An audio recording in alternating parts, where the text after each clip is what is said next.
광주에서 시작해서 서울에 도착하기까지.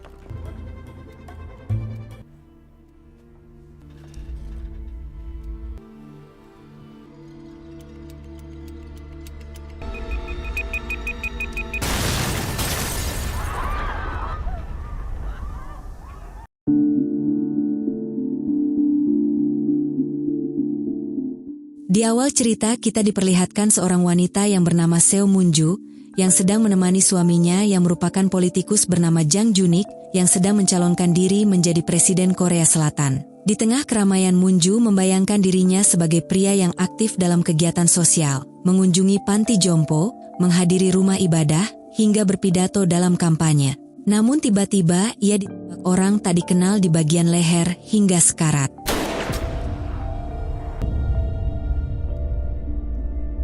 Ternyata itu hanyalah mimpi buruk Junik. Ia terbangun dan mendapati Moon-ju sudah bersiap lari pagi. Sambil berolahraga, Moon-ju mendengar berita internasional. Presiden Amerika menyatakan adanya potensi perang karena Korea Utara diduga melakukan provokasi nuklir. Amerika pun mengancam akan merespons dengan cara serupa. Sementara itu, Paik San-ho, seorang pria yang sedang meraut kayu, juga mendengarkan kabar itu. Lalu disusul klarifikasi juru bicara presiden yang menekankan upaya diplomasi. Saat Moon-ju berlari, ia sadar sedang diawasi pengawal suaminya. Rupanya Junik sengaja memerintahkannya karena khawatir ada ancaman di masa kampanye. Moon-ju, mantan duta besar Korea Selatan di Amerika, merasa tak nyaman diawasi hanya untuk sekadar lari pagi. Kilas balik memperlihatkan kiprah Moon-ju saat berpidato di PBB dan keterlibatannya dalam berbagai isu diplomatik internasional, sebelum tiba-tiba mengundurkan diri ketika kembali dari Amerika. Saat lari pagi, ia bahkan nekat kabur dari pengawalan dan memanjat tebing untuk bebas bergerak. Di sisi lain, Presiden Korea Selatan saat ini Chae Kyung-sin mengundang Moon-ju ke Gedung Biru. Dalam pertemuan itu, Kyung-sin menanyakan alasan pengunduran dirinya. Moon-ju menjawab seharusnya ia jujur bahwa hal itu berkaitan dengan pencalonan Junik. Kyung-sin kecewa karena sempat berharap Moon-ju bisa menjadi Menteri Luar Negeri. Terlebih Moon-ju berhasil mendorong tercapainya perjanjian damai Basel antara Amerika, Tiongkok, dan Korea Utara. Namun, sebagai lawan politik, Kyung-sin menegaskan rencana reunifikasi yang digagas Junik terlalu berisiko.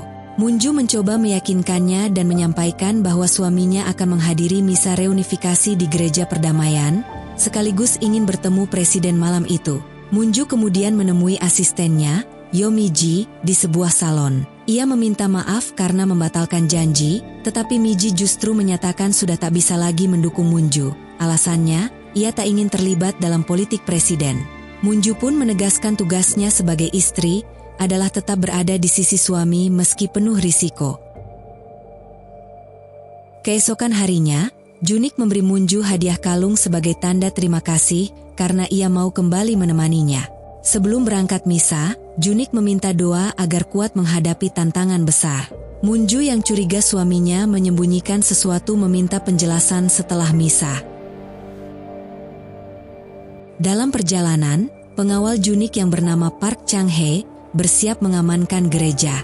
Namun, Junik justru melarang tim keamanan masuk dan malah meminta Moon-ju membelikannya buah persik, di mana permintaan itu terasa begitu janggal. Sesampainya di gereja, mereka disambut demonstrasi penolak reunifikasi. Moon-ju melihat sosok berseragam tentara yang mencurigakan. Di dalam gereja, kamera yang dikendalikan San-ho merekam situasi. Saat misa selesai, tentara tersebut menuduh Junik berkhianat pada militer Korea Selatan lalu menembaknya. Moon-ju berusaha melindungi suaminya dan berjanji akan membujuknya agar mundur dari rencana reunifikasi. Dalam kondisi kritis, Junik hanya sempat berbisik buah persik. Kekacauan terjadi, tembakan membabi buta diarahkan ke pengawal, hingga tentara itu mencoba menembak Moon-ju. San-ho mencegahnya, sementara sang tentara menelan pil bunuh. Moon-ju histeris menyaksikan suaminya sekarat, sementara seorang pastor mendoakan mereka. Berita penembakan segera tersebar. Di rumah sakit, ibu Junik, Lim Ok-seon, adiknya Jang Jun-sang, dan neneknya tiba untuk melihat kondisinya. Asistennya, Mi-ji yang tadinya hendak terbang ke Amerika, membatalkan keberangkatannya setelah mendengar kabar. Polisi mengungkap tersangka bernama Kim, anggota militer aktif sekaligus simpatisan kelompok anti-reunifikasi. Namun upaya medis gagal menyelamatkan Junik, ia meninggal karena pendarahan hebat. Munju pun jatuh terduduk, hancur oleh kepergian suaminya, hanya bisa menggenggam buah persik terakhir pemberiannya. Berita kematian Jang Junik segera mengguncang seluruh negeri. Situasi politik menjadi kacau, sementara Partai Junik harus menentukan langkah selanjutnya terkait pengganti kandidat presiden. Pada malam hari saat makan bersama keluarga, Nenek Junik menyinggung bahwa kini ada 3 janda dalam rumah mereka. Dengan nada sinis, ia menyindir menantunya yang masih sehat, bahkan menyalahkan Munju karena tidak memiliki anak dan hanya hidup dari warisan suaminya. Mendengar itu, Ok Seon menegaskan bahwa mertuanya sudah memastikan semua harta akan jatuh ke putra kedua, bukan dirinya. Ia lalu menyindir Munju yang dianggap paling beruntung.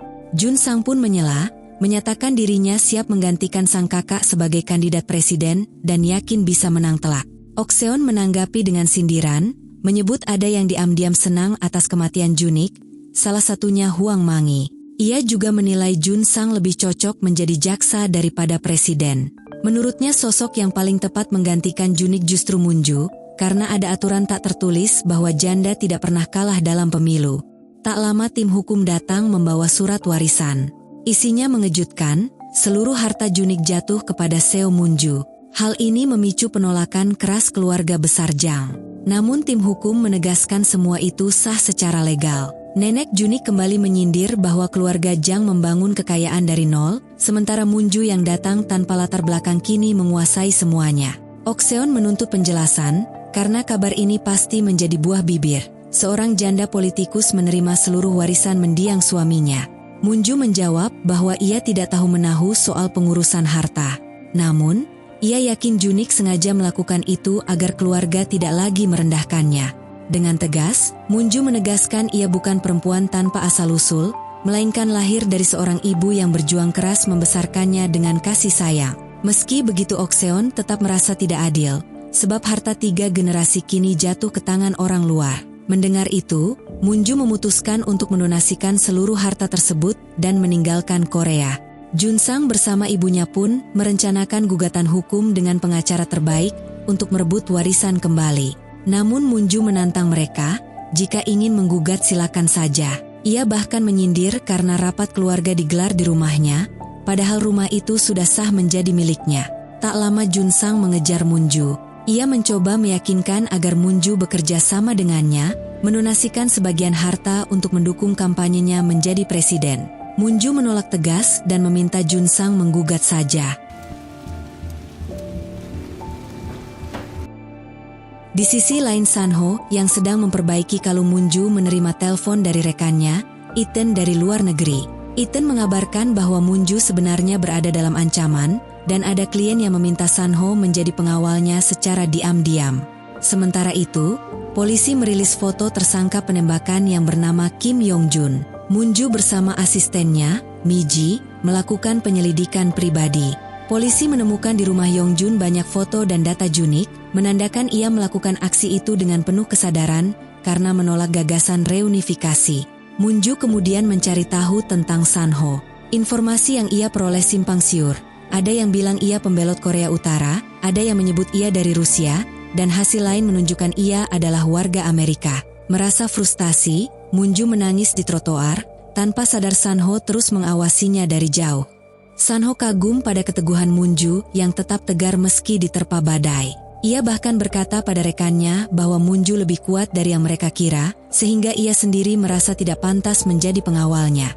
Munju kemudian mengunjungi gereja. Pastor Inbo menenangkannya, mengatakan bahwa semua yang terjadi pasti memiliki alasan yang kelak membuatnya lebih kuat.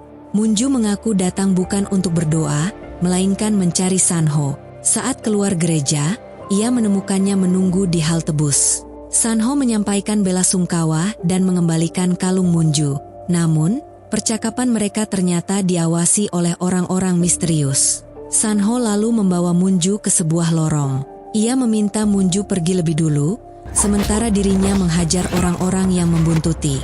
Mereka kemudian kabur bersama menuju pegunungan untuk berbicara lebih jauh. Di sana, Sanho menyarankan mematikan senter agar terbantu oleh cahaya kota Seoul. Munju bertanya tentang kata-kata terakhir penembak suaminya. Sanho menjawab, penembak itu hanya berkata bunuh mata-mata itu.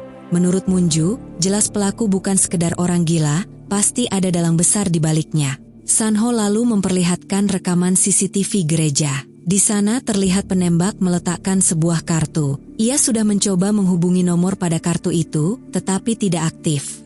Anehnya tak lama kemudian banyak petugas keamanan mendatangi wartel yang ia gunakan. Dari situ, Sanho menyimpulkan orang di balik kartu itu memiliki kekuasaan besar. Scene berpindah ke Direktur Yuon Hak yang menanyai Presiden tentang kepercayaannya pada Munju. Sementara itu, Okseon terlihat stres, bahkan merendam wajahnya di wastafel. Di sisi lain, Sanho menunjukkan bukti CCTV lain. Sebelum menembak Junik, pelaku sempat bertemu dengan seseorang dan ternyata orang itu adalah Junsang.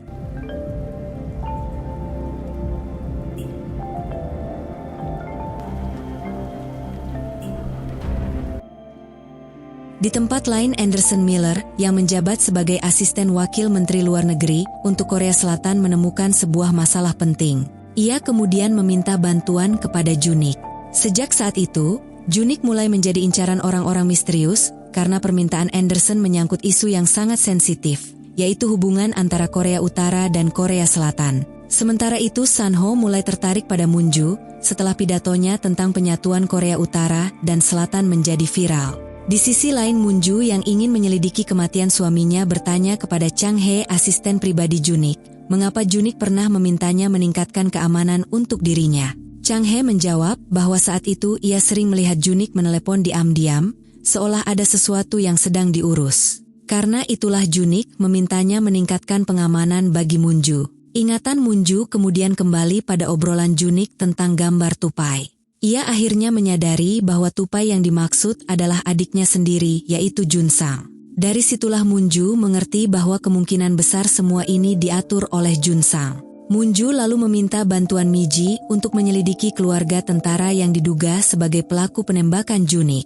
Namun saat Miji tiba di rumah keluarga tersebut, ternyata mereka sudah dijemput orang-orang tak dikenal dan dibawa ke suatu tempat. Tak lama kemudian, Pastor Inbo menyarankan Sanho untuk segera meninggalkan Korea Selatan dan kembali ke negaranya demi keselamatan keluarganya, terutama sang nenek. Merasa ada yang aneh, Sanho bertanya apa yang sebenarnya terjadi dan apa yang pernah dibahas Junik dengan pastor. Namun Inbo tidak mau menjelaskan detail, hanya berpesan agar Sanho pulang. Ia bahkan memberikan kalung dan sebotol anggur sebagai bentuk perlindungan, serta mengizinkan Sanho membawa Alkitab miliknya agar merasa tenang. Sementara itu, Miji membuntuti keluarga tentara yang akan dikeluarkan dari Korea Selatan. Di bandara terungkap bahwa semua itu adalah rencana Junsang. Karena ketahuan mengikuti, Miji pun diculik. Junsang kemudian menelpon Munju, memintanya datang jika ingin Miji selamat. Saat Munju tiba, Junsang menuduh bahwa Junik sebenarnya adalah mata-mata. Namun Munju menolak mempercayai tuduhan itu karena ia sangat mengenal suaminya. Junsang bahkan menambahkan bahwa Sanho patut dicurigai sebab ia berada di gereja saat penembakan terjadi. Menurutnya Sanho bisa saja utusan Amerika untuk menyingkirkan Junik. Dengan alasan itu, Junsang berusaha memaksa Munju mendukung pencalonannya sebagai presiden. Sebagai imbalan, ia berjanji akan menutup rapat-rapat kasus tersebut. Munju menolak keras, menegaskan bahwa ia percaya pada suaminya dan bertekad mengungkap kebenaran. Ia hanya meminta izin berbicara sebentar dengan Miji. Saat bertemu, Munju menenangkan Miji dan berjanji akan membebaskannya dalam 24 jam. Namun Munju sendiri belum menyadari betapa berbahayanya situasi yang ia hadapi. Di sisi lain, Sanho menemukan selembar kertas berisi nomor di dalam Alkitab pemberian Pastor Inbo. Ia merasa khawatir dan membatalkan niatnya untuk kembali ke negaranya. Ia pun kembali ke gereja, di mana kebetulan Munju juga sudah tiba. Saat mereka masuk, ruangan pastor tampak berantakan. Sanho memberi isyarat agar Munju diam, karena ada seseorang yang sedang mengawasi mereka. Ia lalu memberitahu bahwa Pastor Inbo sudah meninggal. Tak lama setelah itu, seorang pria misterius muncul mencari sesuatu. Sanho mengunci pintu dan meminta Munju menunggu sementara ia menghadapi pria itu. Pertarungan pun terjadi, tetapi pria tersebut berhasil kabur ketika petugas gereja datang. Menyadari situasinya semakin genting, Sanho buru-buru mengajak Munju kabur melalui pintu rahasia menuju ruang bawah tanah, karena ia tidak ingin Munju diperiksa petugas gereja terkait kematian mendadak dari Pastor Inbo. Okseon pada saat itu didatangi oleh Direktur Yoon Hak, orang kepercayaan Presiden. Ia menanyakan penyebab kematian anaknya, mengapa hidup Junik berakhir begitu tragis. Yoon Hak menjawab bahwa besar kemungkinan Junik adalah seorang mata-mata. Meski Okseon menolak mempercayai tuduhan itu, Yu menegaskan bahwa pihaknya sudah melakukan penyelidikan dan meyakini Junik memang mata-mata. Ia bahkan menambahkan bahwa kematian Junik mungkin karena hal itu. Yu juga memperingatkan agar Okseon berhati-hati terhadap seorang pria di foto yang ia berikan, Paik Sanho. Menurutnya Sanho berbahaya, apalagi kebetulan ia ada di lokasi saat Junik kehilangan nyawa. Sementara itu Munju mulai curiga pada Sanho karena ia selalu berada di tempat kejadian, baik saat Junik maupun Pastor Inbo meninggal. Sanho menanggapi dengan tenang. Ia balik bertanya, jika Munju tidak percaya padanya, mengapa ia mau ikut bersamanya ke ruang bawah tanah? Sanho lalu memberitahu bahwa Pastor Inbo sebenarnya tewas karena diracun. Sanho mengajak Munju mengambil sesuatu yang pernah dititipkan pastor kepadanya, yaitu sebuah botol anggur. Ketika isinya dibuang, mereka menemukan pena berisi foto dan surat. Foto itu menunjukkan sebuah pulau dan kapal selam, kapal yang pernah disebut Anderson Miller kepada Junik ketika ia meminta bantuan. Kapal selam tersebut adalah milik Korea Utara.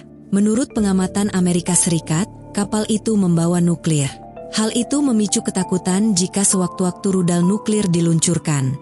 Amerika segera mengadakan rapat darurat dan bahkan mengancam akan menyerang Korea Utara dengan nuklir mereka sendiri. Anderson sempat mencoba menjelaskan, namun ditolak dan bahkan dilarang masuk ke ruang pertemuan. Anderson yang panik akhirnya meminta bantuan kepada Junik, karena ia tahu Junik juga menginginkan perdamaian antara utara dan selatan. Namun kini keberadaan Anderson tidak diketahui, kemungkinan ia bersembunyi untuk menyelamatkan diri. Menyadari situasi semakin genting, Munju meminta Sanho segera menyelamatkan keluarganya di Korea Utara sebelum perang pecah. Setelah itu, Munju menegaskan bahwa tugas Sanho sudah selesai dan ia sendiri yang akan melanjutkan langkah berikutnya. Sebagai tanda terima kasih, Sanho memberikan kalung peninggalan Pastor Inbo kepadanya. Munju kemudian menemui Presiden Korea Selatan. Ia berharap bisa mendapatkan dukungan setelah menjelaskan isi surat dari Anderson. Namun hasilnya mengecewakan. Presiden justru mengatakan bahwa kematian Junik adalah bagian dari rencana Amerika, sambil tetap menuduh Junik sebagai mata-mata. Presiden meminta Munju menjauh dari masalah ini dan segera pergi ke luar negeri. Ia juga menegaskan perdamaian Korea tidak mungkin terjadi karena Amerika tidak akan pernah menyetujuinya. Lebih jauh lagi, pengunduran diri Munju dari jabatannya sebagai duta PBB bukanlah keputusan pribadi, melainkan pemecatan. Merasa dikhianati, Munju sadar ia tak bisa lagi berharap pada presiden. Ia pun memutuskan melanjutkan rencananya sendiri. Di sisi lain, Sanho berangkat menuju Korea Utara dengan menumpang kapal yang singgah di Tiongkok. Dari sana, ia berusaha mencari kapal lain untuk menyeberang, meski harus membayar lebih mahal. Namun saat tiba di perbatasan, penjagaan ketat membuatnya berpikir ulang. Akhirnya ia memutuskan kembali ke Korea Selatan dan memilih untuk melindungi Munju. Munju lalu menemui ibu mertuanya Okseon. Awalnya, Okseon mengaku tidak menyukai Munju. Namun setelah menyelidiki masa lalunya melihat prestasinya dan menyadari betapa besar peran Munju bagi Junik, akhirnya ia menerimanya sebagai menantu. Munju mengungkapkan niatnya, ia ingin maju sebagai calon presiden menggantikan Junik, dengan syarat Junsang harus mundur dan pergi ke luar negeri. Untuk meyakinkan Okseon, ia berjanji seluruh harta peninggalan Junik yang diwariskan kepadanya akan diberikan kepada sang ibu mertua. Okseon pun menyetujui rencana itu dan bertanya langkah pertama yang harus dilakukan. Munju menjawab, bebaskan Miji yang saat itu masih ditawan Junsang. Setelah itu mereka bersepakat untuk bekerja sama. Setelah meninggalkan rumah mertuanya, Munju pergi menemui Pak Kim, seorang penulis yang dulu sering menjadi tempatnya berdiskusi. Pak Kim memiliki banyak karya tulis, meski jarang mempublikasikan tulisannya yang berkaitan dengan politik. Ia pun bertanya apa tujuan Munju datang menemuinya. Munju mengatakan bahwa ia ingin mengetahui siapa dalang di balik kematian suaminya. Apalagi dari catatan telepon terakhir, Junik sempat berbicara dengan Pak Kim. Pak Kim menjelaskan bahwa pembicaraan terakhir mereka adalah soal surat dari Anderson Miller yang juga sudah dibaca Munju. Karena kecewa dengan kondisi pemerintahan saat itu, Pak Kim berniat pindah ke Argentina. Namun Munju menahannya. Ia masih membutuhkan bantuan dan saran-saran Pak Kim karena ingin mencalonkan diri menggantikan suaminya sebagai presiden. Di sisi lain, Ok Seon bergerak cepat dengan memanfaatkan kekuatan media. Ia menyebarkan video Moon Ju saat membela suaminya ketika Junik ditembak. Ia juga menemui ketua partai Junik yang bernama Huang Manggi. Selama ini, Huang selalu menghalangi langkah Junik karena tidak menyukai keputusannya. Supaya hal yang sama tidak terjadi pada Moon Ju, Ok Seon mengancam akan membongkar rahasia masa lalu Huang bahwa ia memiliki anak di luar nikah. Huang yang terpojok akhirnya setuju mendukung pencalonan Moon Ju sebagai presiden. Perlahan, popularitas Moon Ju pun meningkat di media. Bahkan hasil survei sementara menunjukkan elektabilitasnya mencapai 43,5%. Usai bertemu Pak Kim, Moon Ju mendatangi Jun Sang. Ia mengancam Jun Sang dengan rekaman bukti kelam masa lalunya saat ia menyiksa seorang perempuan yang minum bersamanya. Jun Sang sadar bahwa gaya ancaman ini adalah ciri khas ibunya, menandakan Moon Ju telah berhasil membujuk Ok Seon mendukungnya sebagai calon presiden. Meski terpojok, Jun Sang bersumpah tidak akan tinggal diam dan berjanji membalas dendam. Sementara itu, Ok Seon semakin gencar mengerahkan media dan koneksinya untuk mengangkat nama Moon Ju. Keesokan harinya, Huang Manggi secara resmi mengumumkan kepada media bahwa partainya akan mengusung Moon Ju sebagai calon presiden berikutnya. Chang He memberitahu Moon Ju bahwa namanya sedang ramai diperbincangkan, masyarakat bersimpati, dan banyak yang berharap ia benar-benar maju sebagai calon presiden. Namun mereka masih kesulitan menghubungi Anderson. Chang He mencoba memulihkan alamat komunikasi rahasia yang biasa digunakan Junik dan Anderson. Saat itu Ibu Ok Seon juga datang dan menyarankan Moon Ju mengikuti naskah pidato yang telah disiapkan oleh seorang penulis. Tapi masalah baru muncul. Huang Manggi memperingatkan Ok Seon bahwa Amerika tidak menyukai Moon Ju dan mereka mungkin akan menargetnya. Di waktu yang sama, San Ho yang baru kembali ke Korea Selatan mengetahui Moon Ju mencalonkan diri sebagai presiden. Ia memperbarui kontraknya untuk menjadi pengawal Moon Ju karena sudah tahu siapa yang akan mencoba menyerangnya pada hari kampanye. Keesokan paginya, Moon Ju mendapat telepon dari ibu presiden. Dengan nada marah, ia menuduh Moon Ju berkhianat karena secara mengejutkan mencalonkan diri sebagai presiden. Namun meski kesal, ibu presiden tetap memperingatkan Moon Ju untuk berhati-hati. Amerika jelas tidak menyukai kebijakan reunifikasi Korea yang dulu diperjuangkan Junik dan kini dilanjutkan oleh Moon Ju. Keesokan harinya, Moon Ju memulai rangkaian kunjungan ke masyarakat. Tujuannya yang pertama adalah pemakaman nasional, tempat ia bertemu dengan banyak warga yang ternyata mendukung pencalonannya sebagai presiden. Di sana, Moon Ju ikut serta dalam penghormatan kepada para pahlawan yang telah gugur. Dari kejauhan, San Ho sudah bersiap mengawasinya untuk memberikan perlindungan. Setelah itu, Moon Ju melanjutkan perjalanan menuju stasiun kereta. Namun, saat bersamaan, San Ho mendapat kabar mengejutkan bahwa di dalam kereta yang akan ditumpangi Moon Ju telah dipasang bom. San Ho yang panik berusaha menelpon Moon Ju, tetapi panggilannya tak dijawab karena Moon Ju sedang sibuk menyapa warga. San Ho lalu mendatangi Chang He dan memintanya menghubungi Moon Ju agar jangan masuk ke dalam gerbong. Sayangnya, Moon Ju sudah terlanjur naik dan duduk di kursinya. San Ho segera memberi instruksi agar Moon Ju tidak bergerak sedikitpun dari tempat duduk itu, sembari menanyakan stasiun pemberhentian berikutnya. Ia bergegas menuju lokasi, meminta polisi segera dilibatkan, sementara Chang He mengabarkan situasi genting itu pada Ok Seon yang hanya bisa berpesan agar Moon Ju selamat. Setibanya di kereta, San Ho langsung memeriksa kursi Moon Ju. Benar saja, di bawahnya terpasang bom berisi paku yang bisa melukai penumpang jika meledak. Polisi segera datang dan mengevakuasi penumpang lain, sementara waktu tersisa hanya 6 menit. San Ho menenangkan Moon Ju yang ketakutan. Ia duduk di sampingnya, menggenggam tangannya dan meyakinkan bahwa semua akan baik-baik saja asal Moon Ju mengikuti instruksinya. Perlahan ia memindahkan Moon Ju ke kursinya, sementara dirinya menempati kursi berisi bom itu. Moon Ju berhasil keluar namun ledakan terjadi beberapa detik kemudian. Moon Ju ketakutan membayangkan San Ho tewas. Beruntung, meski tubuhnya terluka dan terkena paku, San Ho masih hidup. Moon Ju merasa lega melihatnya masih bisa berdiri di gerbong. Setelah mendapat pertolongan medis, Moon Ju tetap melanjutkan aktivitas kampanyenya, tidak ingin mengecewakan para pendukung. Dalam pidato di hadapan publik, Munju memilih berbicara dengan kata-katanya sendiri, bukan teks yang disiapkan Ok Seon. Ia bercerita tentang masa mudanya di luar negeri dan tekadnya kembali ke Korea untuk berkontribusi bagi bangsa. Malam itu juga, Munju resmi mendeklarasikan dirinya sebagai calon presiden. Pendukungnya, ketua partai, dan bahkan Ok Seon menyambutnya dengan penuh sukacita.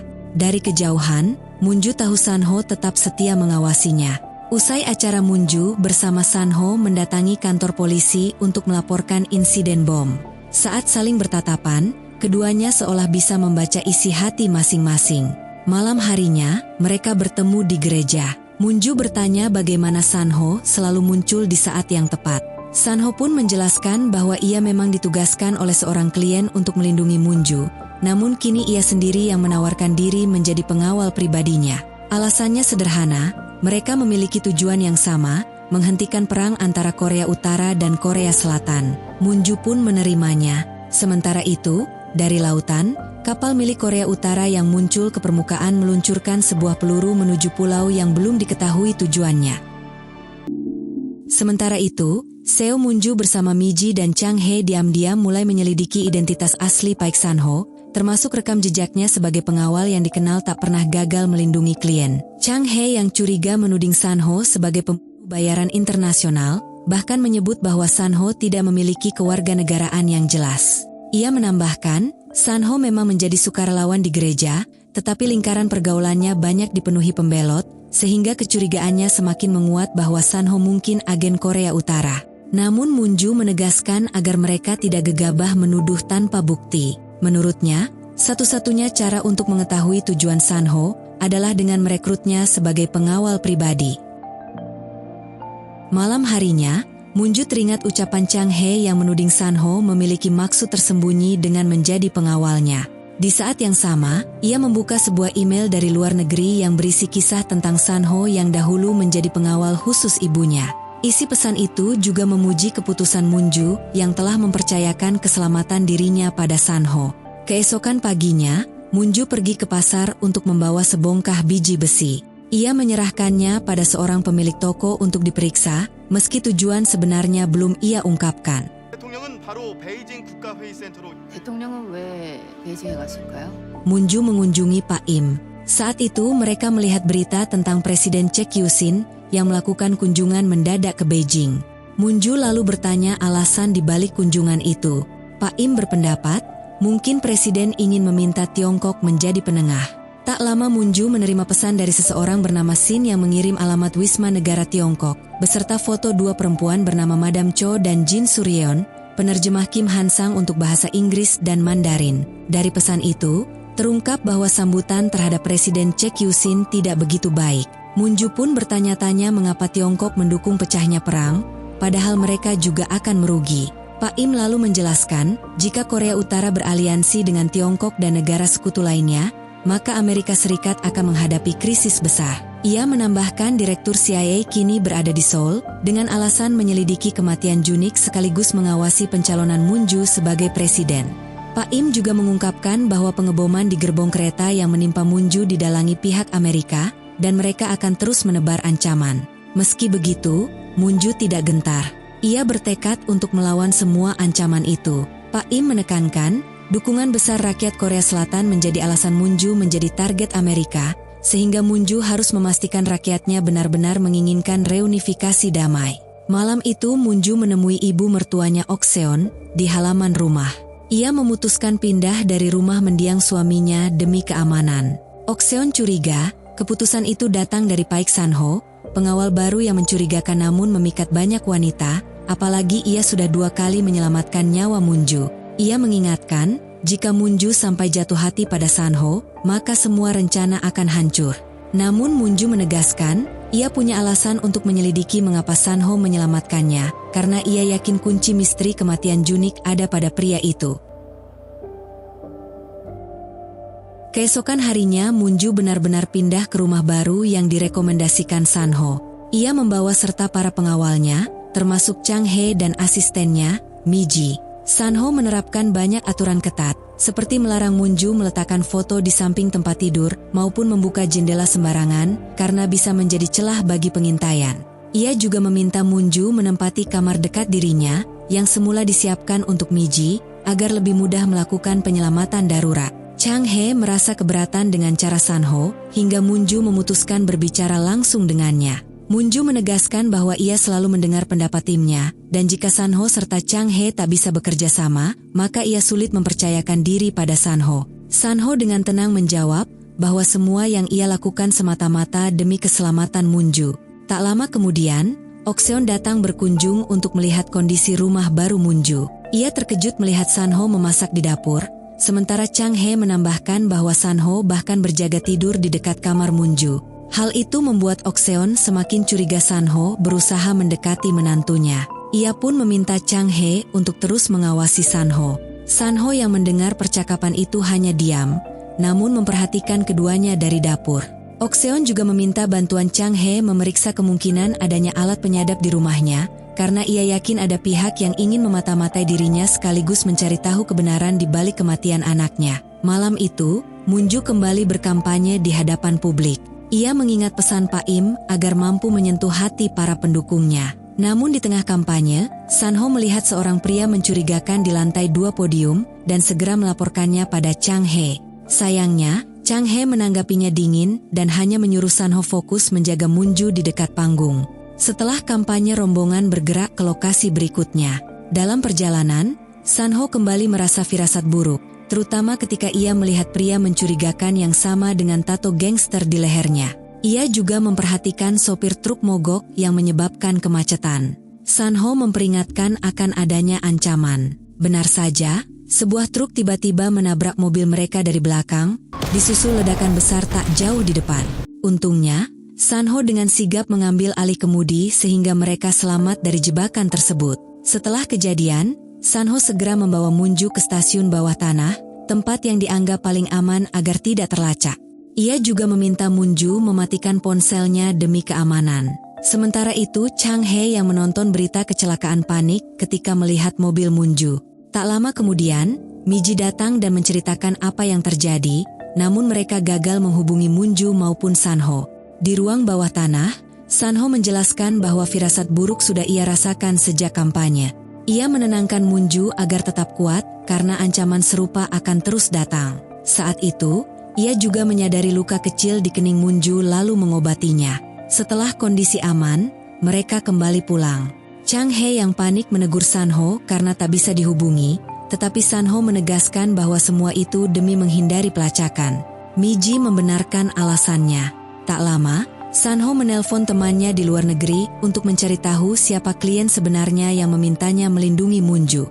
Namun temannya enggan menjawab dan menyuruhnya tetap menjalankan tugas. Kesal dengan sikap itu, Sanho memutuskan untuk tidak lagi bekerja sama dengan mereka. Di sisi lain, Chang He semakin curiga. Ia menuduh bahwa semua bahaya yang menimpa Munju justru ada karena keberadaan Sanho. Tapi Munju meminta Chang He tidak berspekulasi tanpa bukti. Setelah itu, Chang He mendatangi rumah Okseon. Di sana ia menemukan alat-alat penyadap di beberapa ruangan, termasuk di kamar Junsang, adik Junik. Ia menduga penyadapan dan kematian Junik berkaitan dengan Junsang. Meski demikian, Okseon tetap menaruh curiga pada Munju, sebab seluruh harta Junik diwariskan kepadanya. Ia bahkan diam-diam meminta Chang He menyelidiki Munju, menjanjikannya jabatan dan menghadiahi sebuah jam tangan. Malam harinya, Munju dihantui mimpi buruk tentang penembakan Junik. Ia terbangun dengan gelisah, lalu Sanho mengajaknya lari pagi di tepi sungai. Saat berbicara, Munju menanyakan asal-usul rumah yang kini mereka tempati. Sanho menjelaskan rumah itu diberikan oleh kenalannya yang tahu Munju akan menempatinya. Meski begitu, Munju masih belum sepenuhnya percaya dan mengembalikan kalung pemberian Pastor Inbo kepada Sanho. Keesokan paginya, Chang He menghubungi Munju. Ia mengaku menemukan ponsel kedua milik Junik bukan ponsel utamanya. Dari hasil peretasan, ia menemukan sesuatu yang mengejutkan, tapi memilih tidak memberitahu Munju. Ia segera menghapus jejak dari komputernya, lalu pergi terburu-buru. Miji yang melihat Chang He tergesa-gesa mencoba menghubunginya, namun tak diangkat. Karena curiga, ia memutuskan membuntutinya. Sementara itu, Munju dan Sanho tiba di kantor dan mendapati ruang kerja Chang Hye sudah kosong, bahkan komputernya direset. Tak lama, Miji menyaksikan mobil Chang Hye mengalami kecelakaan akibat barang jatuh dari truk di depannya. Sebelum kejadian, Chang Hye sempat menelepon seseorang, meski tak diketahui siapa. Miji segera menolong dan membawanya ke rumah sakit. Dalam kondisi kritis, Chang Hye sempat mengatakan kemungkinan besar Junik adalah seorang mata-mata. Ia juga menyebut ponsel Junik yang ditemukan sebelumnya sudah ia reset. Di saat yang sama, Munju menerima pesan misterius berisi alamat tertentu. Bersama Sanho, ia mendatangi lokasi tersebut. Betapa terkejutnya Munju ketika menemukan rumah itu berisi barang-barang milik Junik, termasuk foto dirinya bersama seorang wanita dan seorang anak laki-laki. Tak lama, anak dalam foto tersebut masuk ke ruang tamu dan memanggil ibunya. Wanita itu kemudian mengajak Munju berbicara empat mata.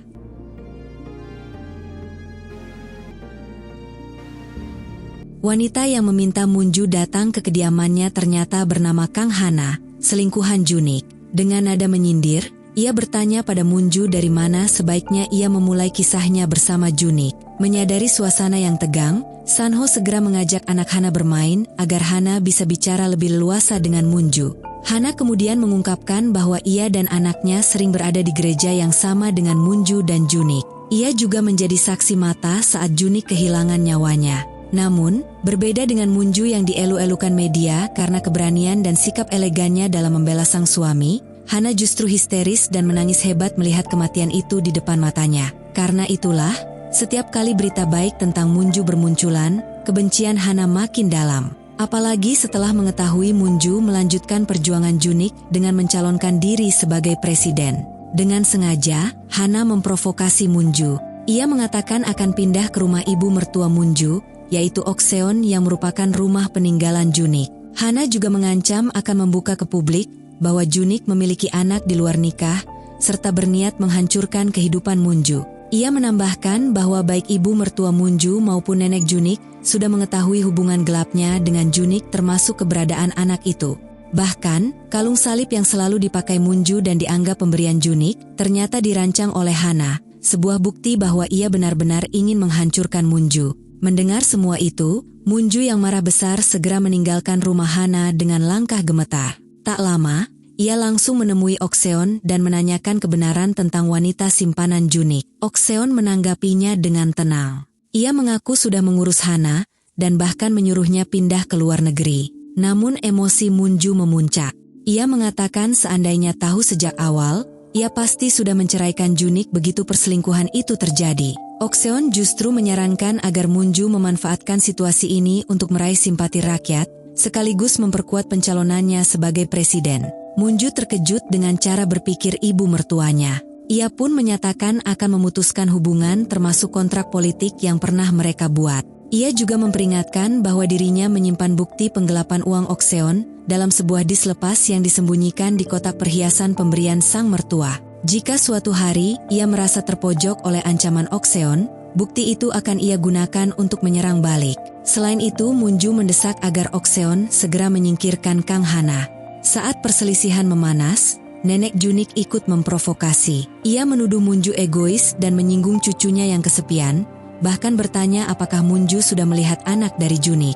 Merasa muak, Munju segera menelpon Miji dan meminta agar seluruh warisan yang ditinggalkan Junik disumbangkan. Keputusan itu membuat nenek Junik panik hingga menampar Munju. Seusai kejadian itu, Munju meminta Sanho membawanya ke tempat sepi jauh dari orang-orang yang membuatnya tertekan. Sanho lalu mengajaknya ke padang rumput luas untuk menenangkan pikiran.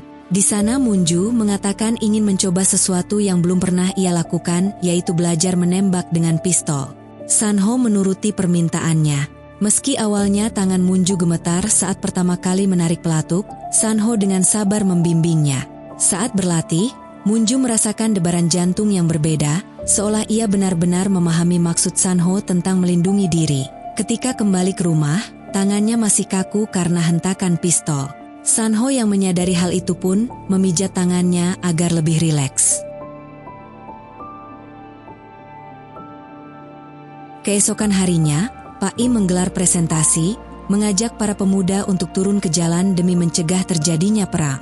Namun sebagian menolak idenya. Mereka menuduh Pak Im hanya membual dan berusaha memprovokasi masyarakat. Malamnya beberapa peserta seminar mendatangi Pak Im, memperingatkannya bahwa ia akan dilaporkan sebagai mata-mata. Tak berhenti di situ, mereka menutupi wajah Pak Im dan menghajarnya hingga ia terdesak. Tak lama kemudian, Pak Im segera dibawa ke rumah sakit. Saat itu, Munju datang dan langsung menanyakan apa yang terjadi padanya. Dengan kondisi lemah, Pak Im berpesan bahwa hanya Munju yang bisa menjalankan apa yang ia katakan, sehingga ia harus segera bertindak. Ia menjelaskan bahwa di Beijing sedang terjadi kesepakatan antara Presiden Korea Selatan Choi Kyu-shin dengan Amerika Serikat mengenai serangan ke Korea Utara. Pak Im juga memaparkan 3 tanda yang menjadi sinyal perang akan segera diumumkan. Pertama, pembangunan penghancur bunker untuk menyerang pangkalan bawah tanah Korea Utara yang kini ditimbun di Okinawa. Kedua, keberangkatan kapal selam nuklir strategis Amerika yang berhasil terpantau satelit Rusia. Dan ketiga, evakuasi warga sipil Amerika. Jika saat itu radio militer Amerika memutar lagu Natal Frank Sinatra, maka perang sudah tak terhindarkan. Namun tak lama, beberapa orang datang untuk menangkap Pak Im. Ia tetap menenangkan Munju, mengatakan akan baik-baik saja, dan meminta Munju segera menyampaikan pesannya pada publik.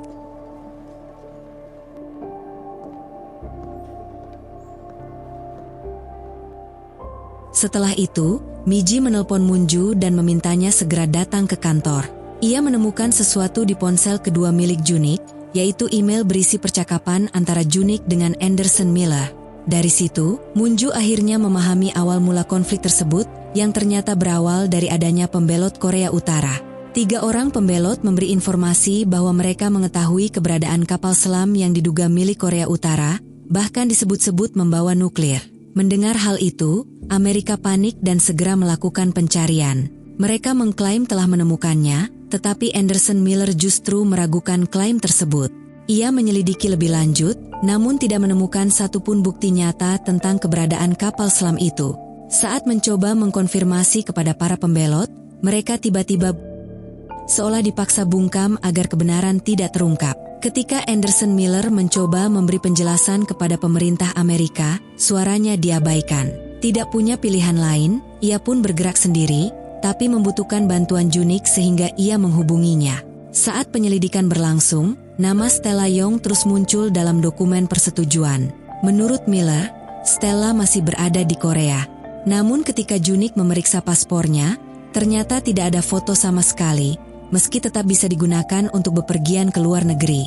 Hal itu membuat mereka semakin curiga. 2 hari setelah mendalami kasus tersebut, Junik akhirnya kehilangan nyawanya.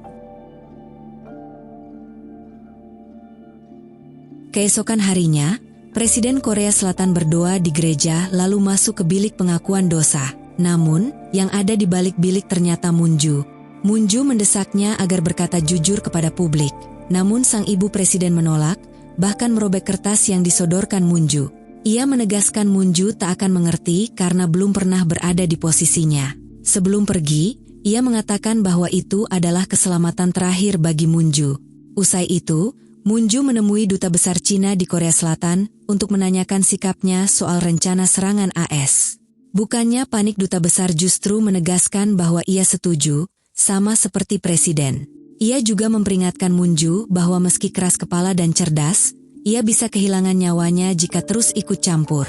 Munju dengan tegas menjawab bahwa ia tidak akan mundur, bahkan akan melakukan langkah kecil untuk mencegah perang. Sanho yang menjaga dari dekat mendengar percakapan itu. Setelah itu, Munju melanjutkan kampanye di hadapan rakyat Korea Selatan. Ia menyampaikan pesan Pak Im, memperingatkan bahwa perang besar bisa pecah sebelum fajar, melibatkan Amerika dan Korea Utara. Ia juga menyerukan agar ibu presiden keluar dari persembunyian dan berkata jujur pada publik. Namun sang ibu presiden telah memerintahkan aparat keamanan untuk menyerang Munju dan Sanho. Meski situasi semakin berbahaya, Munju tetap lantang berbicara, bahkan melakukan panggilan video dengan Anderson Miller yang menyatakan bahwa semua itu hanyalah spekulasi AS. Faktanya, Amerika hanya mencari alasan untuk menyerang Korea Utara, bukan demi perdamaian atau penyatuan. Seorang pembelot bahkan mengakui bahwa ia tidak yakin kapal selam itu benar-benar ada. Semua kesaksiannya dipaksa oleh pihak tertentu. Tak lama kemudian, pengumuman darurat dikeluarkan. Listrik di area kampanye dipadamkan, militer bergerak untuk menyergap Munju. Beruntung Sanho segera menemukan Munju, melarikannya dengan mobil. Meski pembunuh bayaran terus menembak, upaya mereka gagal berkat perlindungan Sanho. Dalam kekacauan itu, Munju dan Sanho melarikan diri lewat jalur laut. Namun, Munju sempat tertembak, sementara Sanho terluka di bagian perut. Meski berdarah, Munju menegaskan dirinya baik-baik saja dan berusaha menekan luka Sanho agar tidak semakin parah. Setelah sampai di tempat aman, Sanho merawat luka Munju dengan menjahitnya, meminta Munju menahan sakit. Setelah itu, ia juga merawat luka dirinya sendiri. Sementara itu, Ibu Presiden akhirnya muncul di hadapan publik melalui konferensi pers. Ia mengimbau agar masyarakat tidak terprovokasi oleh Munju, membenarkan serangan Amerika ke Korea Utara, dan meyakinkan semuanya akan ditangani pemerintah. Namun tak lama, berita wawancara Anderson Miller tersebar, membuat publik Amerika panik. Pemerintah Amerika tetap ngotot menyerang Korea Utara malam itu juga. Di sisi lain, Munju dan Sanho bersembunyi di pondok terpencil di hutan. Saat Munju kesulitan menyalakan shower karena tangannya terluka, Sanho membantunya mencuci rambut. Dari situ, perasaan Munju mulai luluh terhadap Sanho. Sementara itu, jet tempur dan kapal perang Amerika bergerak menuju semenanjung Korea. Munju lalu meminta Sanho kembali mengajarinya menembak. Kali ini ia berhasil menguasai teknik dengan baik. Setelah latihan mereka makan bersama. Untuk pertama kalinya sejak lama, Munju kembali berselera makan. Ia bercerita bahwa dulu sempat mengandung anak laki-laki, dan saat itu sangat menyukai buah persik. Ia mengaku sempat membayangkan dirinya berada di rumah Kang Hana, melihat foto bersama anak yang memanggilnya ibu. Setelah makan malam, Munju bertanya pada Sanho apa yang akan ia lakukan jika perang pecah. Sanho menjawab bahwa ia hanya ingin bersama orang yang dicintainya. Munju balik bertanya tentang nenek Sanho di Korea Utara, namun Sanho menegaskan bahwa kini ia hanya ingin melindungi Munju. Jawaban itu membuat Munju luluh. Ia merebahkan kepala di bahu Sanho, lalu mereka berciuman. Tak lama, Radio Amerika Serikat memutar lagu Natal Frank Sinatra, tanda bahwa perang resmi pecah di semenanjung Korea. Sementara itu, Okseon terlihat berkemas bersama anak laki-laki Hana, meski tujuan mereka belum jelas. Di saat bersamaan, sebuah kapal tempur di semenanjung Korea diluncurkan dan peringatan darurat berbunyi di seluruh Korea Selatan.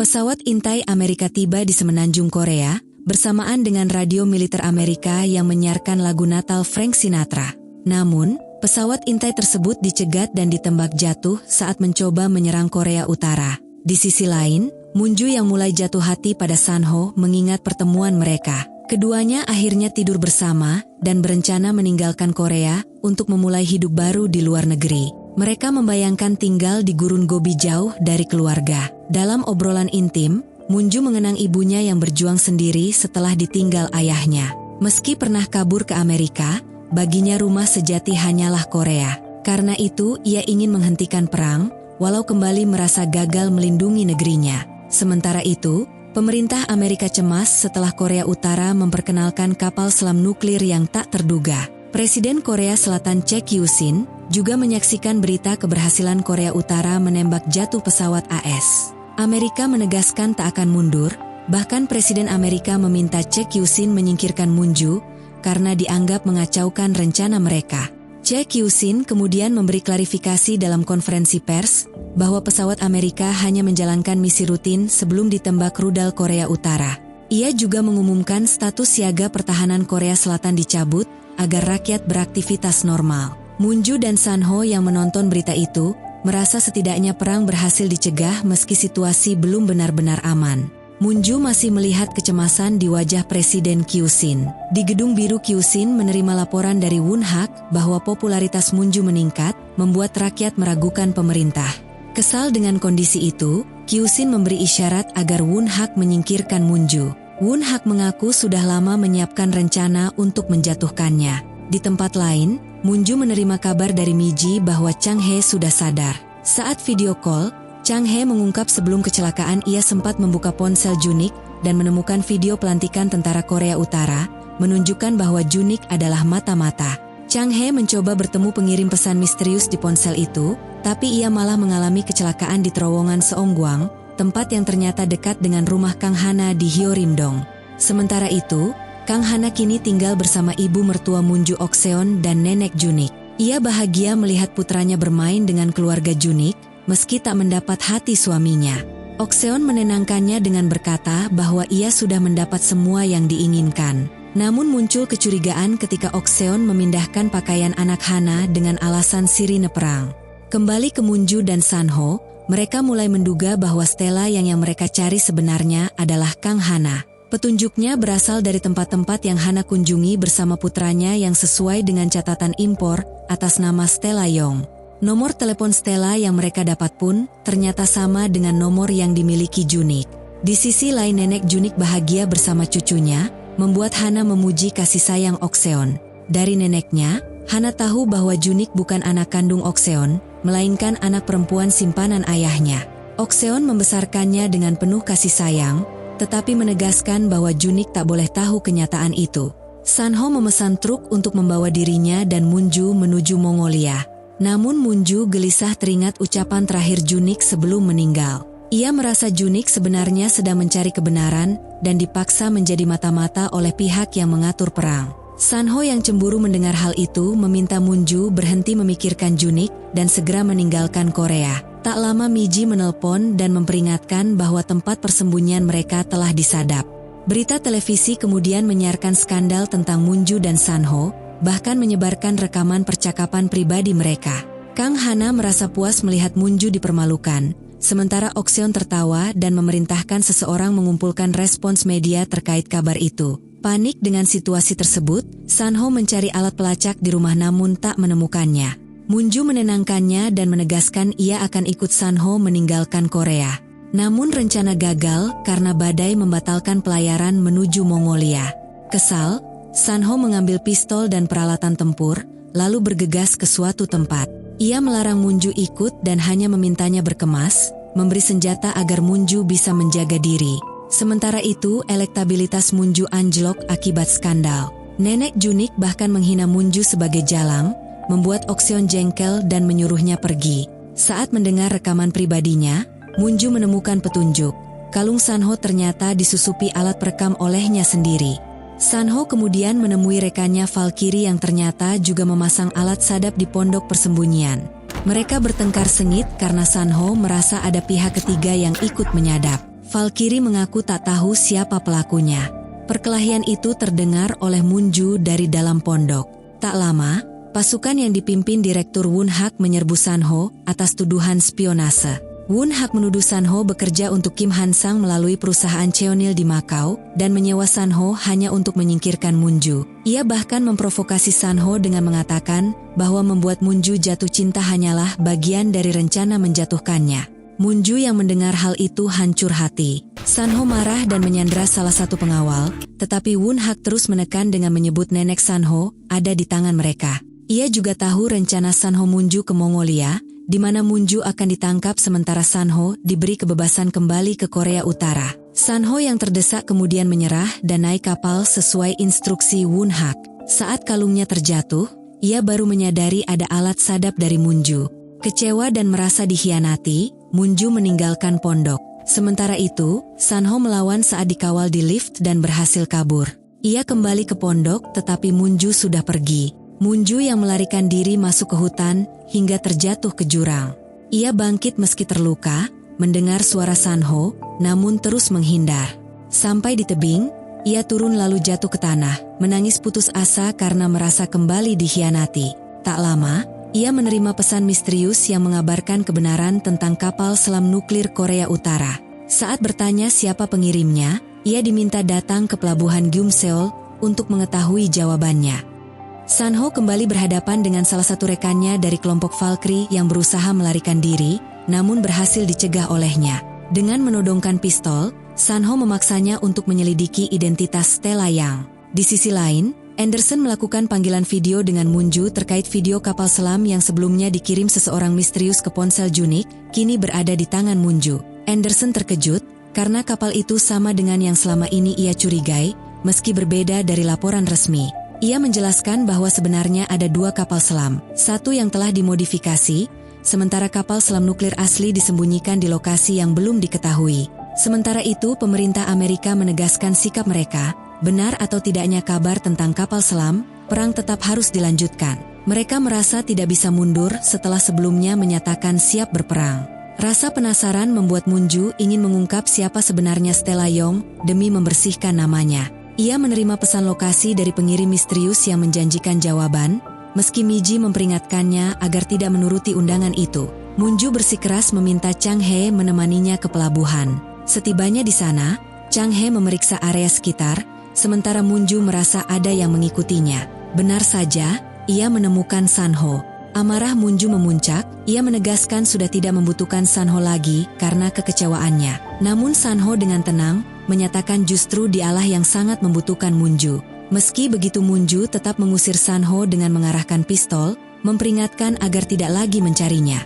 Setelah itu, Munju pergi meninggalkan Sanho.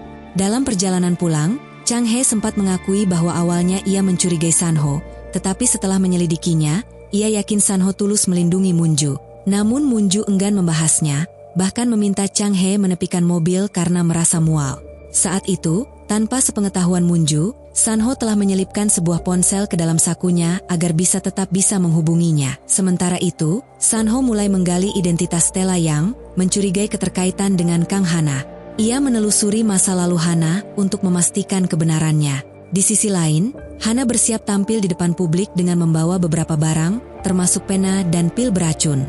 Pada saat bersamaan, Miji mendapat kabar dari Jose Kim, pengacara perusahaan Shift Holdings di Argentina. Ia akhirnya mempertemukan Jose Kim dengan Munju. Jose menjelaskan bahwa 5 tahun lalu, Junik sempat mendirikan 4 perusahaan cangkang di Argentina yang kini berkembang besar dengan nilai kekayaan mencapai 2 triliun won. Jose mengaku datang ke Korea karena mendengar berita tentang kematian Junik, serta ingin bertemu dengan istrinya Seo Munju untuk membicarakan warisan. Namun ia menyebutkan bahwa perwakilan Junik di sana justru adalah seseorang bernama Stella Young. Hana kemudian muncul di media, menuduh Munju dan Sanho bekerja sama serta menjadi penyebab kematian Junik. Ia mengaku memiliki bukti kuat dan siap diproses hukum.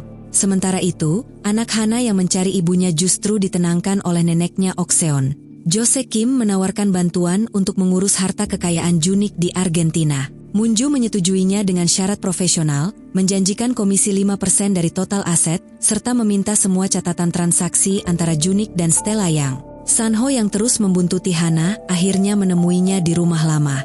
Ia menuding Hana sebagai Stella Young, namun Hana mengelak. Sanho kemudian menguji kebenarannya dan menemukan bahwa Hana bukanlah Stella yang asli, karena saat tanda tangan pembelian kapal selam dilakukan, Hana terbukti berada di Korea.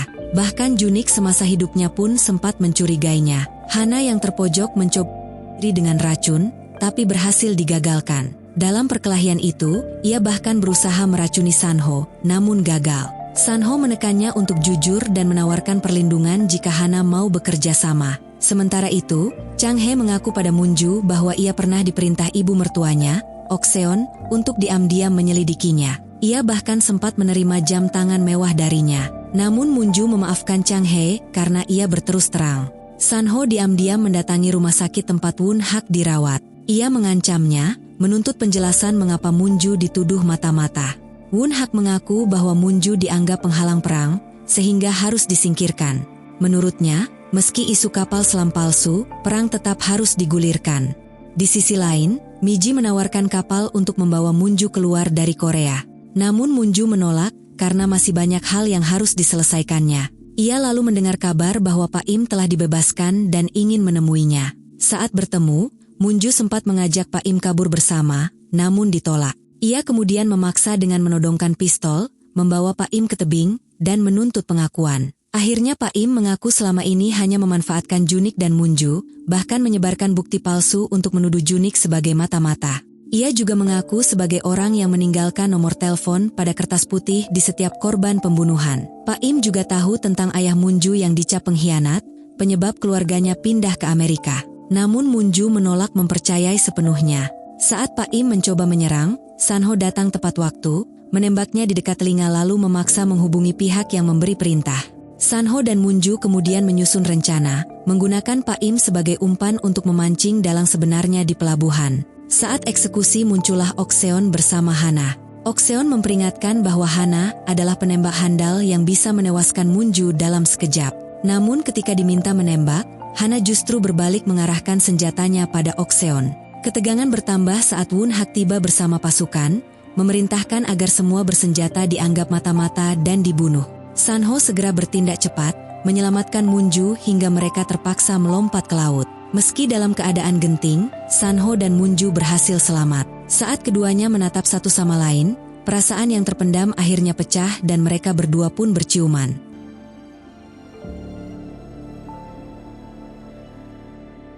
Unhak ternyata telah menyiapkan penangkapan terhadap Sanho dan Munju. Namun operasi itu meleset, yang tertangkap justru Miji beserta awak kapalnya. Sementara itu Munju dan Sanho berhasil melarikan diri dan memutar arah, karena identitas mereka sudah diburu dari segala penjuru. Pak Im dibawa ke kantor polisi untuk dimintai keterangan. Ia tampak sangat santai, karena yakin dirinya aman. Di tempat yang sama, Miji diinterogasi terkait transaksi mencurigakan sebesar 50 juta won ke rekening Korea Utara, sesuatu yang sama sekali tidak ia ketahui. Di sisi lain, Junsang telah kembali ke Korea, sementara Munju dan Sanho bersembunyi di tempat aman tanpa risiko penyadapan. Dalam persembunyian, Sanho menceritakan awal mula dirinya melindungi Munju, bahkan sebelum mengetahui siapa kliennya. Munju pun mengungkapkan bahwa ia tak menyesal rekaman kebersamaan mereka tersebar luas. Keduanya saling membuka perasaan, dan Sanho bersumpah akan melindungi Munju apapun risikonya. Di tengah pelukan itu, Munju teringat ucapan mendiang suaminya Junik tentang buah peach yang kini ia sadari sebagai simbol anak mereka yang telah tiada. Munju dan Sanho kemudian mengunjungi kuil tempat abu anaknya disemayamkan. Biksu di sana telah menunggu dan menyerahkan sebuah flash disk titipan Junik. Junik merasa bersalah karena menyimpan rahasia itu terlalu lama dan berniat menceraikan Munju, karena merasa tak lagi pantas menjadi suaminya. Dalam flash disk tersebut tersimpan rahasia besar dan transaksi mencurigakan yang melibatkan ibunya sendiri Okseon. Junik meminta Munju menggunakan bukti itu untuk melindungi dirinya. Setelah mengetahui isinya, Munju meminta bantuan Sanho untuk membongkarnya. Sementara itu, ibu presiden mulai membenci Unhak karena telah memfitnah Munju sebagai pembunuh suaminya. Okseon sendiri sibuk mencari Hana dan cucunya, yang ternyata disembunyikan Munju dan Sanho di tempat aman. Setelah menganggap Pak Im tak berguna, Okseon menghabisinya. Tindakan itu langsung diusut oleh Yu Unhak. Awalnya Okseon berpura-pura tak tahu, namun Unhak telah mengetahui bahwa dialah dalam kematian Junik, termasuk rekayasa panggilan dari Korea Utara, informasi yang ia peroleh dari Junsang. Unhak mengajak Okseon bekerja sama demi kepentingan bersama. Okseon menyetujui, dengan syarat Munju harus ditangkap lebih dulu. Okseon kemudian menemui Junsang yang mempertanyakan kematian kakaknya. Okseon menegaskan bahwa ia hanya memiliki satu anak Junsang, dan memintanya berhenti bertanya. Di sisi lain, Munju dan timnya bertemu Anderson Miller untuk membahas isi flash disk. Terungkap bahwa Okseon adalah sosok licik yang memanipulasi Amerika agar memasok senjata ke Korea Utara, memfasilitasi perang dari dua sisi. Chang Hee lalu memberi kabar bahwa Miji dibebaskan karena tak terbukti bersalah. Namun saat hendak dijemput, Miji ditabrak orang tak dikenal hingga kritis. Munju yakin ini ulah Okseon. Chang Hee juga menemukan fakta bahwa Okseon mengancam Miji untuk membawa Hana dalam 1 jam, atau nyawanya akan dihabisi.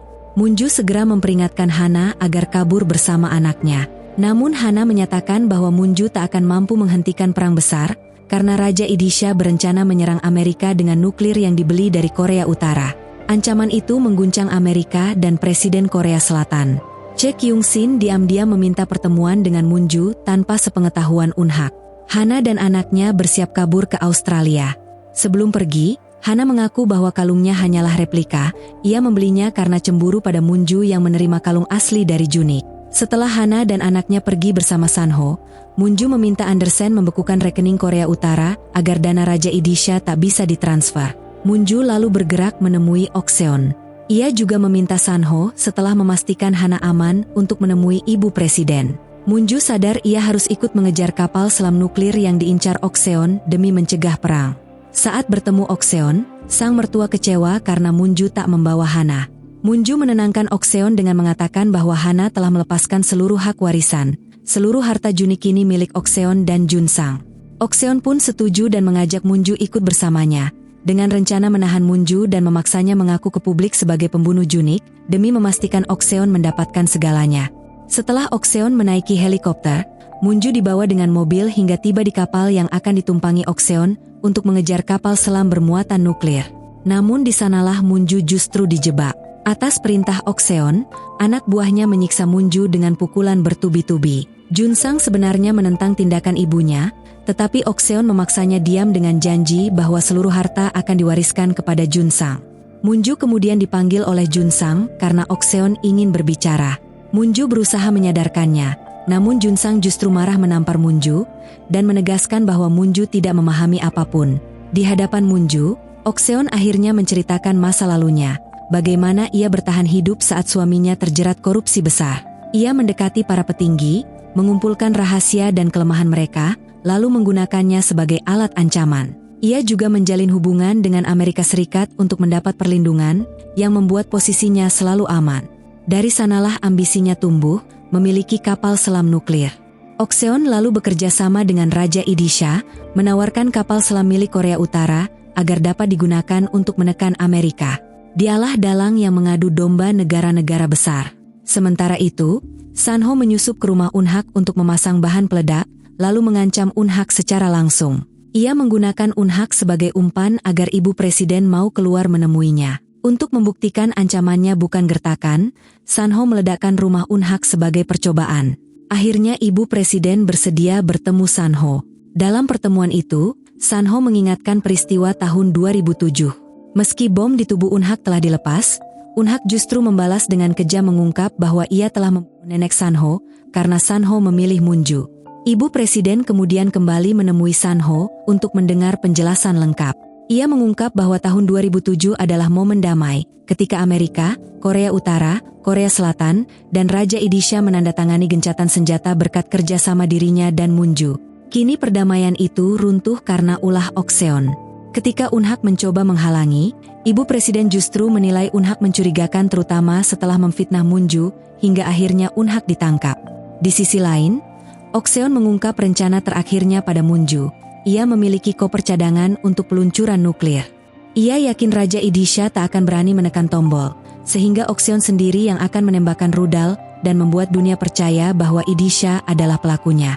Sementara itu, Andersen Miller berusaha membekukan rekening Korea Utara agar dana tak bisa ditransfer ke Raja Idisha. Upayanya nyaris gagal karena ia dikepung dan ditangkap. Namun setelah menjelaskan temuannya kepada Presiden Amerika Serikat dan memohon agar rekening Korea Utara dibekukan demi mencegah perang, permintaan Andersen akhirnya dikabulkan.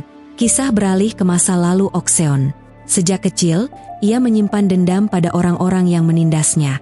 Luka itu membentuk ambisinya, menjadi sosok paling kuat yang mampu mengendalikan segalanya. Nasib 4 negara tak pernah ia pedulikan, yang penting ia diuntungkan dan tetap berada di luar jerat.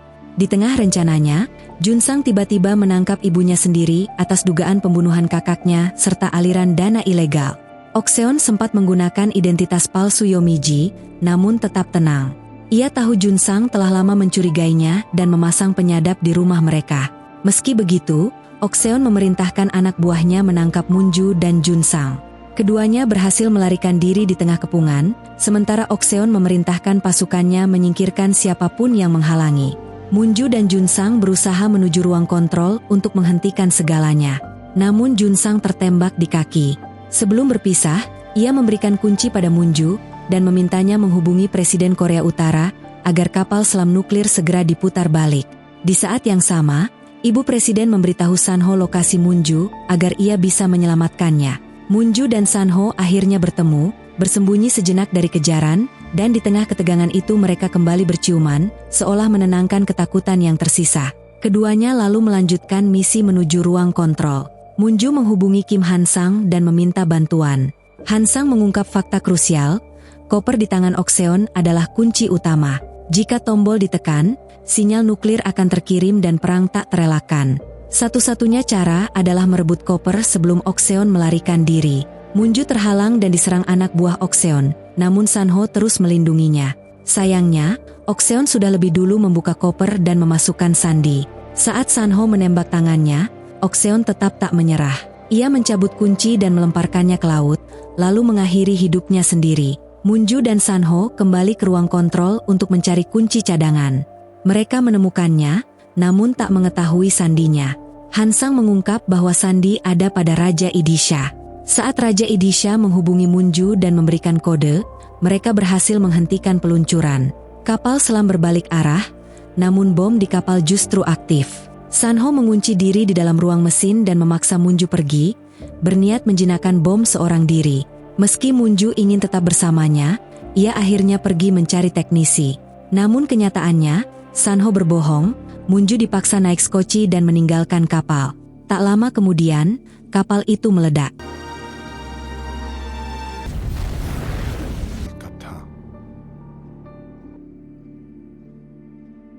Keesokan harinya, dunia mendapat kabar damai, Amerika Serikat dan Raja Idisha berdamai. Munju harus membayar harga mahal. Ia dikeluarkan dari partai dan digugurkan dari pencalonan presiden. Ia mengakui hubungannya dengan Sanho di depan media, berdamai dengan ibu presiden, dan saling berterima kasih atas perjuangan mereka. Munju kemudian diutus ke Amerika Serikat untuk misi perdamaian. Di sana, ia bertemu Anderson Miller. Bersama mereka berhasil mendamaikan 4 negara, Amerika, Korea Utara, Korea Selatan, dan Idisha. Dan hal itu membuat namanya kembali memenuhi pemberitaan. Suatu hari, ibu presiden menelepon Munju dan memintanya maju menggantikan dirinya setelah masa jabatan berakhir. Awalnya Munju menolak, namun akhirnya berjanji akan mempertimbangkannya. Di sisi lain Sanho ternyata masih hidup. Ia mengubur kalung Munju, memilih menghilang agar tak menjadi penghalang bagi masa depan dan karir Munju. Setelah merenung, Munju akhirnya menerima tawaran itu dan bersiap maju sebagai calon presiden Korea Selatan ke-22. 22대 대한민국 대통령 선거 출마를 선언하기